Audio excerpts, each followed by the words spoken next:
बा आज काय खायचं? ठीक आहे, आजीला सांगू बनवायला. जी बाबांनी शेंगोळे बनवायला लावले कुळदाचे. चालेल ना जी. काय काय घेतलं आपण आता याच्यात? काय कुळदाचं पीठ आणि गव्हाचं पीठ. ओके. मिरची आण. काय काय आजी याच्यात ते सांग. त्याच्यामध्ये लसूण, हा शेंगदाणे, अजून मीठ, मिरची.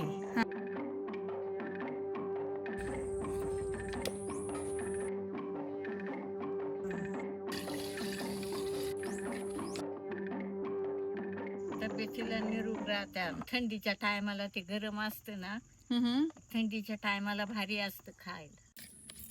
आता आहे ना बाळा, ये आदनात सोडायचं.